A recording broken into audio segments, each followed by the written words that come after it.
Introdução à Econometria. Professor Alessandro Oliveira.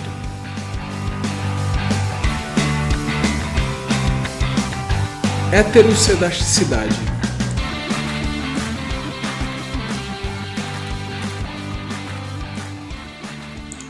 Abordaremos os seguintes tópicos: definição do problema sobre heterossedasticidade, as consequências da heterossedasticidade, como detectar com testes de hipóteses e, por fim, como corrigir, ajustar os modelos. Heterossedasticidade. Bom, para entender a heterossedasticidade, eu preciso entender o que é homossedasticidade. Homo quer dizer igual, e skedastic quer dizer dispersão, ou seja, a homossedasticidade está relacionada a uma dispersão que é igual ao longo da base, ao longo dos dados, né? A dispersão de quem? A dispersão do termo de erro. Então, a variância constante de U. Você vai ter os resíduos e o termo na população do U assumido como sendo homossedástico. Então, de maneira matemática, a gente considera que a variância de U condicional ao x na reta de regressão é igual ao sigma ao quadrado. Tá? Essa é a função de regressão populacional, a hipótese sobre ela. Né? Quando você assume que a variância do U ao longo dos x é um sigma, quer dizer, ela é constante, ela é um parâmetro, você por decorrência vai dizer que o y condicional ao x também é uma constante e vai ser a mesma constante. Né? Então esse parâmetro ele não se altera por hipótese, por pressuposto. Né? Então, como é que funciona a homossedasticidade? Se você imaginar um gráfico em 3 dimensões, onde você coloca y, x e a função densidade probabilidade. Essa função é do y condicional ao x. Bom, pegando y contra x, eu já vou ter a nossa reta, assumindo que a esperança do y condicional ao x é um beta 0 mais um beta 1 vezes x, e já estou assumindo o beta 0 positivo e o beta 1 positivo. Existe uma inclinação dessa reta que é positiva. O que acontece? Na medida que o x vai aumentando, o y também vai aumentando. O que ele está mostrando na terceira dimensão é a dispersão, a probabilidade desse ponto está em qualquer lugar ao redor da reta. É assim que se assume a dispersão dos pontos ao redor de uma reta de regressão. Então, condicional ao x1, na reta de regressão eu vou estar exatamente na média dessa, que é uma função normal. A gente assume normalidade, ou poderia ser qualquer outra distribuição. Né? Mas é uma distribuição de probabilidade. A maior probabilidade, então aqui a gente está assumindo probabilidade. Quanto maior a probabilidade, maior é a chance da gente ter o ponto naquele entorno. Né? Quanto menor a probabilidade, quanto mais distante, menor a probabilidade da gente observar um ponto, mas ele pode acontecer. Né? Se eu migrar de x1 para x2, ou seja, condicional ao x2, eu vou ter na média um y maior do que o y condicional ao x1. Né? Mas eu vou continuar tendo uma distribuição de probabilidade em torno dessa média, que é medida por essa curva que se assemelha aqui, nesse caso, à normal. Né? Então os pontos podem estar com alguma probabilidade, né? E isso está sendo modelado aqui. Ele vai ter essa dispersão. Da mesma forma, se fosse condicional ao x3, né? Se eu estivesse por aqui, nesse entorno, eu poderia observar qualquer ponto. Obviamente que pontos mais próximos à média têm mais probabilidade. Bom, note que a distribuição de probabilidade é bem parecida, né? Ao longo dos pontos, ao longo da reta. Né? Então a ideia é que ela seja igual. Ela sendo igual, significa que a gente tem uma dispersão igual ao longo da curva, ou ao longo da reta. Isso que quer dizer a gente ter uma variância igual a sigma ao quadrado. Se é uma distribuição normal, a variância já dita como é que os pontos vão estar dispersos em torno da média, que seria, no caso, μ. Né? Então, a dispersão é igual, qualquer que seja o ponto que a gente está considerando. Isso sobre homocelasticidade. Se eu tiver na heterocelasticidade, o que vai acontecer? Na heterocelasticidade, eu vou ter as distribuições, elas podem acontecer de qualquer forma, com qualquer padrão. Então aqui está sendo modelado pontos 8, 12 e 16. É uma função de salários contra a educação. O Y é salário contra a escolaridade da pessoa. Então, na medida que a escolaridade aumenta, o salário médio aumenta, mas com uma dispersão em torno da média, né? Ao longo dessa reta. Com 8 anos de escolaridade, eu vou ter muito mais salários médios em torno da reta. Na medida que os anos de escolaridade vão aumentando, a dispersão aumenta, porque aí vai depender muito das oportunidades, do talento de cada um, ou dos cursos de pós-graduação, ou o que quer que seja. Então isso provavelmente vai estar impactando a dispersão em torno dos pontos, né? Então nesse caso a gente tem heterocelasticidade. A heterocelasticidade aqui se caracteriza por distribuições de probabilidade distintas ao longo dessa reta, né? No caso da homocelasticidade, a gente diz que os erros são I e D, independentes e identicamente distribuídos. Então, ao longo da reta, a gente tem erros I e D. Não se pode dizer isso quando a gente está no regime de heterocelasticidade. Isso vai impactar as propriedades do OLS, que ele vai assumir que os erros são I e D. Então a gente não vai poder rodar exatamente o modelo OLS com o modelo linear clássico, né, do OLS. Os erros não são mais I e D, muito embora a média seja zero, que não é uma hipótese tão restritiva assim, dado que a gente tem o beta zero, mas a variância ao quadrado vai alterar.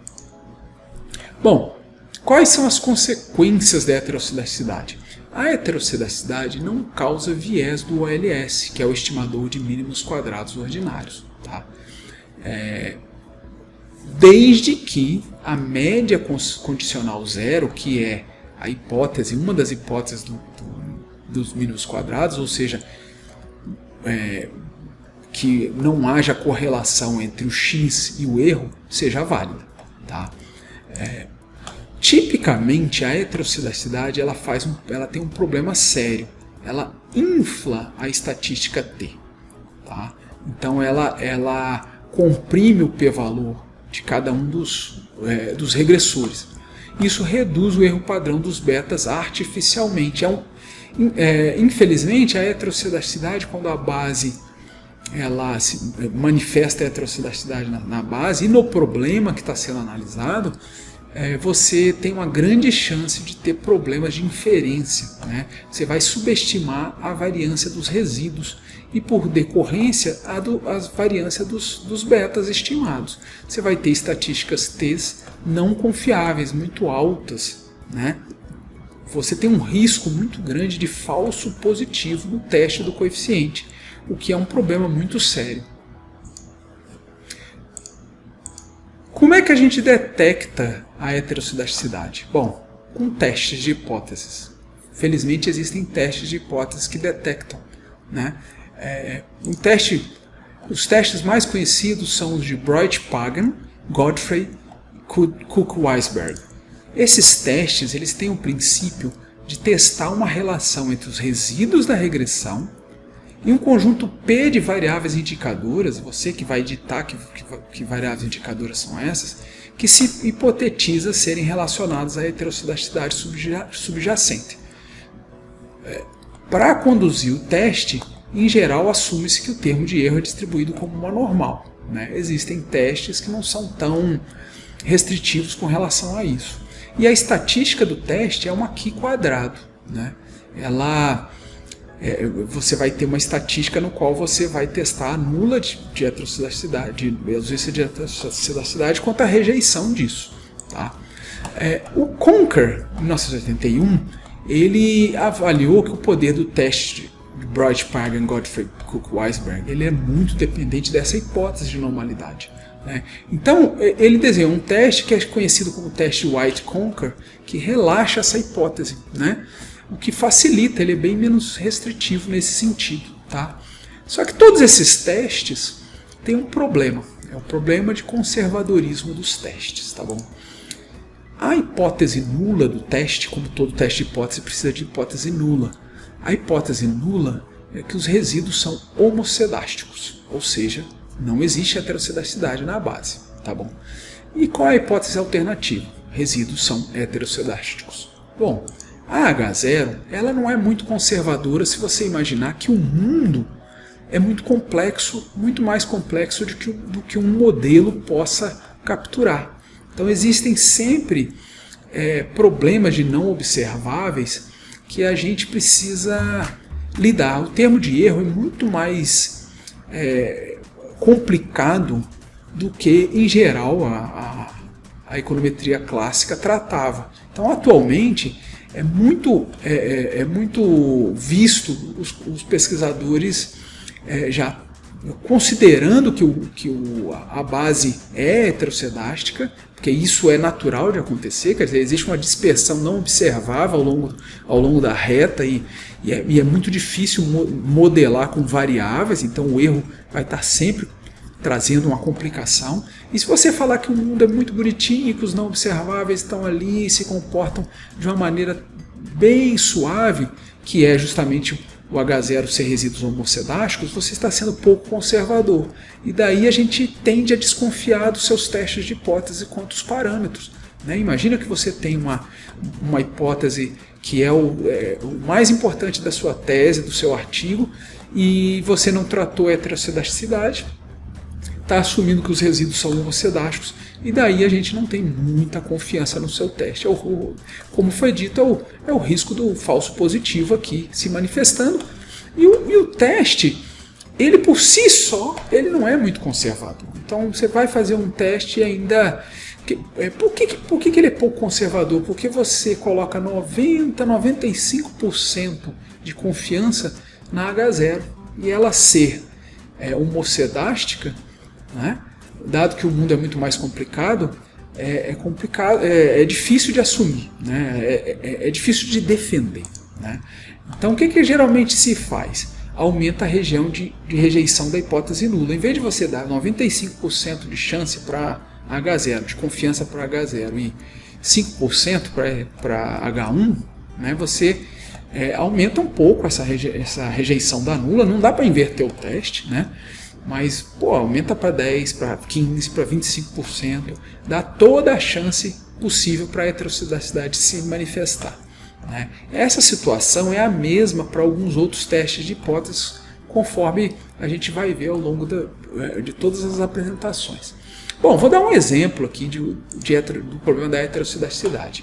Vou começar com o modelo linear. Tá? A nossa base aqui é um cross-section. Tá? É a regressão, vou fazer uma regressão linear múltipla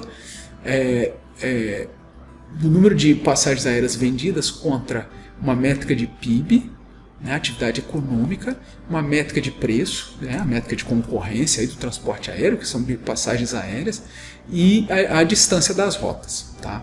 Então, cross-section de rotas. Rodei essa regressão. Tá? Vou lá, temos aqui os resultados da regressão.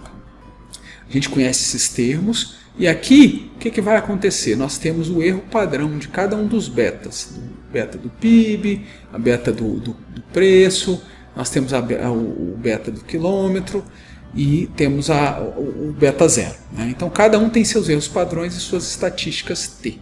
Né? Bom, se eu rodar um teste de heterocedicidade usando esse modelo, né, eu vou ter H0 como está assumindo os distúrbios, os resíduos, né, sendo homocedásticos, essa é a H0, e aqui eu estou rodando o White-Conker e estou rodando o Bright-Pagan. Né? As estatísticas Q quadrado estão aqui, 72 e 234. Né? O p-valor Q quadrado das duas arredondou para zero, significando o quê? Que eu tenho forte evidência de heterocedicidade. Essa versão dos testes, né, como foi dito, a gente pode configurar o teste usando algumas variáveis selecionadas. Então essa versão do teste usa os níveis dessas variáveis, né? O IV que ele chama aqui, nesse caso, são as variáveis, os regressores. A gente pode fazer vários desses, né?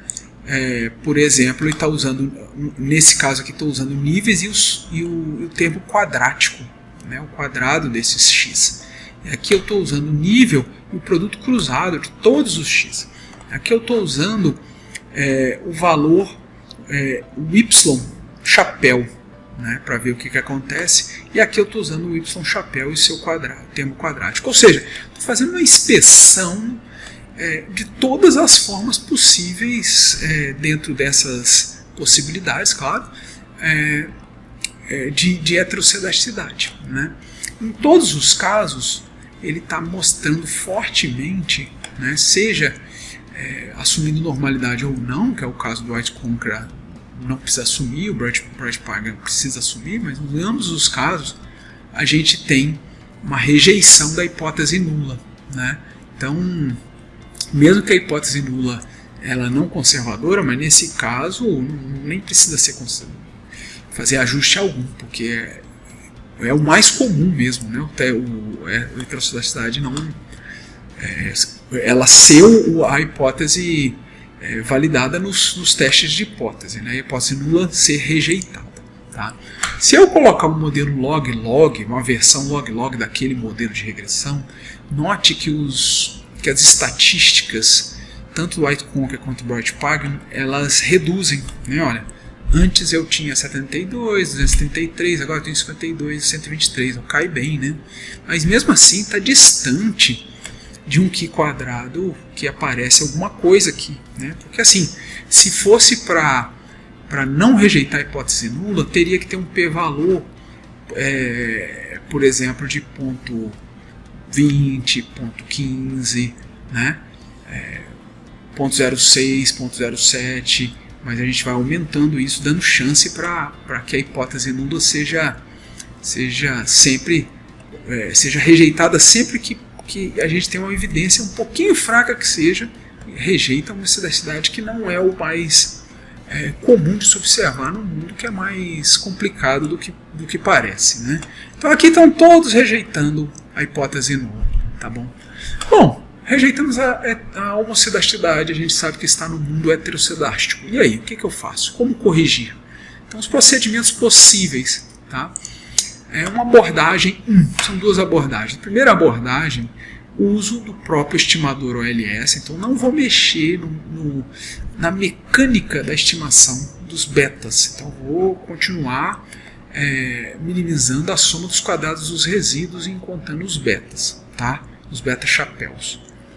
Não vou partir para um outro estimador, mas eu vou ajustar os erros padrões, porque a gente tem o modelo linear clássico que estima os beta, a variância do erro dos resíduos e a variância dos betas, né, que nos proporciona os testes de hipótese. Então nós vamos fazer ajustes e encontrar erros padrões, entre aspas, robustos, né?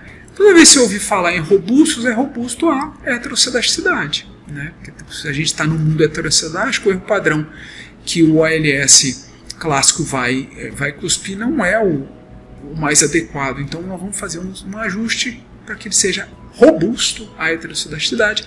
Isso é chamado de ajuste com o estimador Hubbard-White Sandwich, né, da variância. Tá bom? Você pode clusterizar ou não, que é uma forma também de fazer esse ajuste usando o estimador. E clusterizar significa encontrar observações que são parecidas, né? Mas aí você tem que ter uma justificativa, né? Por exemplo, cidades na mesma região, coisas do tipo, onde você, usando alguma evidência ad hoc, claro, você pode partir para uma análise de clusters, mas não é o mais comum. Você basta ter alguma evidência de clusterização, se aplica, porque a clusterização é uma forma bem interessante e ao mesmo tempo conservadora de se corrigir os erros padrões, né? Essa abordagem vai permitir que o estimador LS seja Heteroscedasticity Consistent, ou HC. consistente à heterocidasticidade. Pode-se demonstrar que aplicando o Hubble-White Sandwich, se você pudesse replicar isso várias vezes, né, em laboratório, você teria uma estimativa consistente da heterocidasticidade. Ela na média vai acertar a verdadeira variância do erro, né? Ou seja, é legal porque você mantém a estimativa do OLS e só muda o erro padrão. Olha que beleza, ela é bem neutra nesse sentido, né? Como não produz, a heterocidasticidade não produz viés nos betas. Para que eu vou mexer no OLS se ele é um estimador não viesado, né? Dadas as hipóteses dele? E a heterocidasticidade não muda,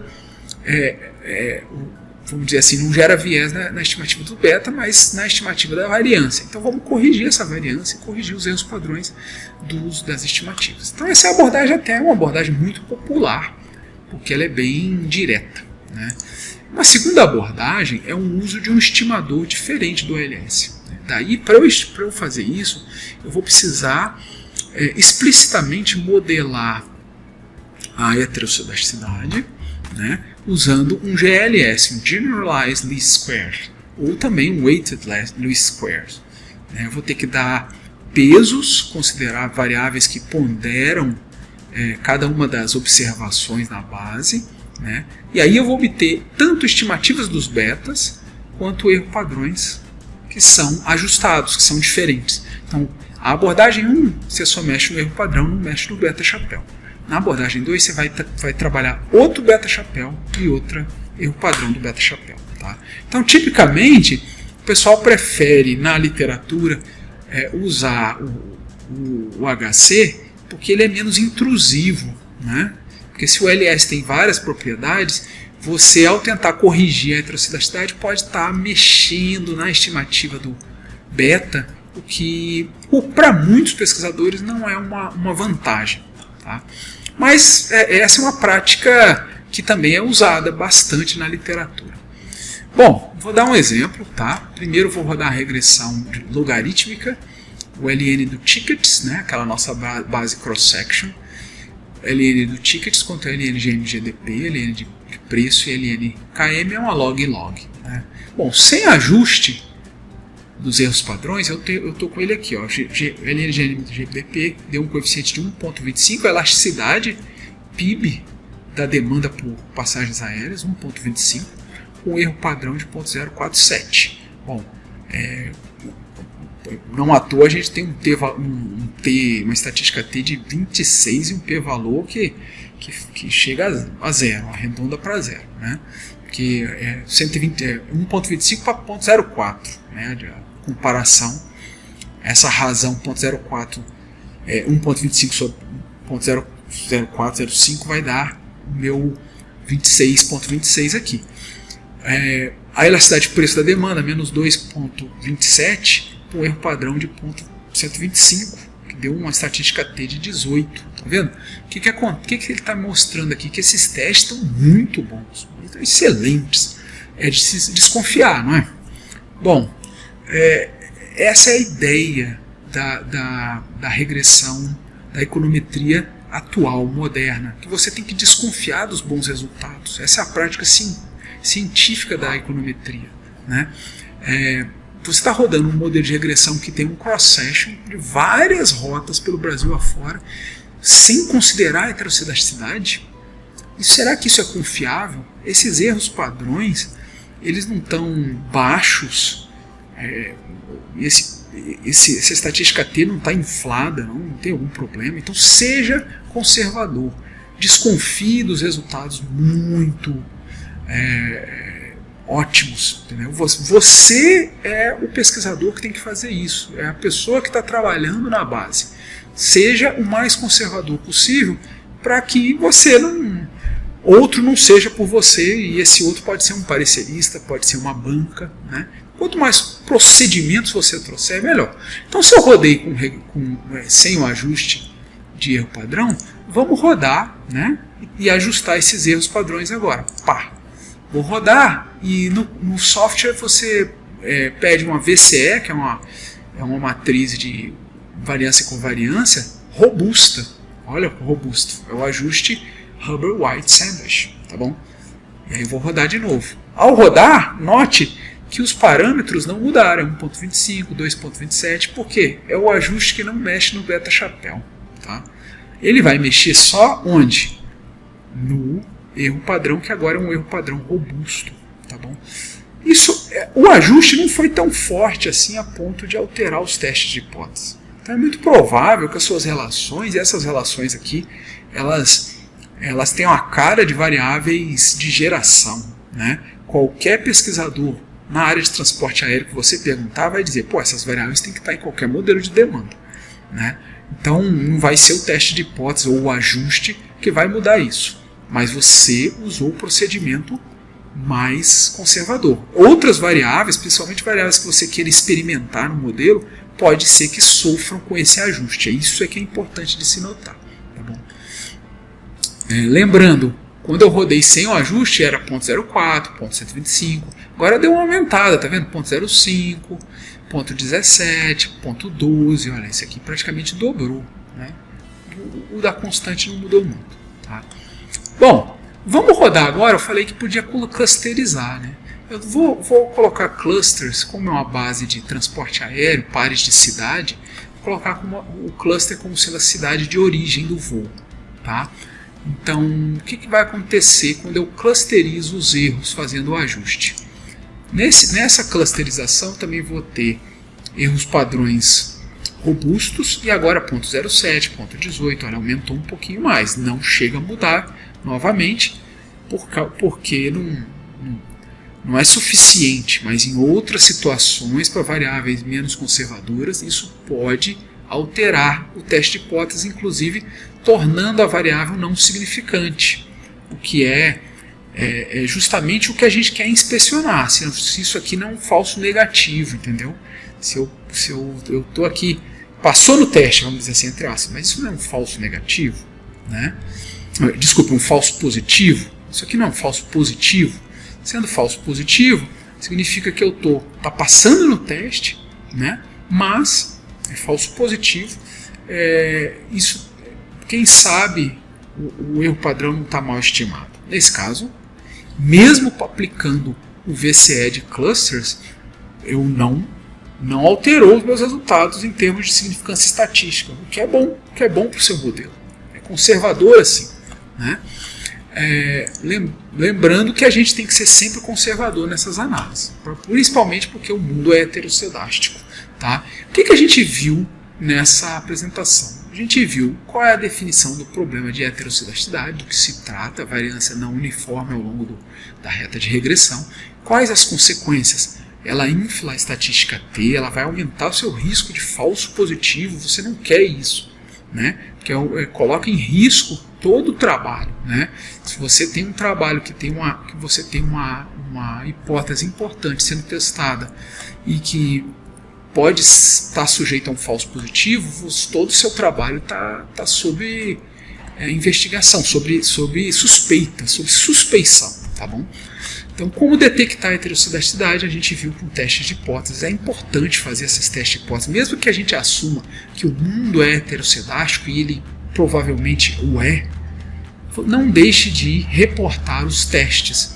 E caso você encontre alguma evidência de homoscedasticidade, se ela é um teste só, um daqueles vários testes que a gente mostrou, não leve muito em consideração. Um ou outro teste pode ser sensível, mas se tiver alguma evidência de heteroscedasticidade, pense que o mundo é provavelmente heteroscedástico. Mas não deixe de reportar os testes que mostra que você teve os procedimentos estatísticos adequados. Tá? E a gente viu como corrigir e ajustar os modelos. Essa é a forma de lidar com esse importante problema da econometria.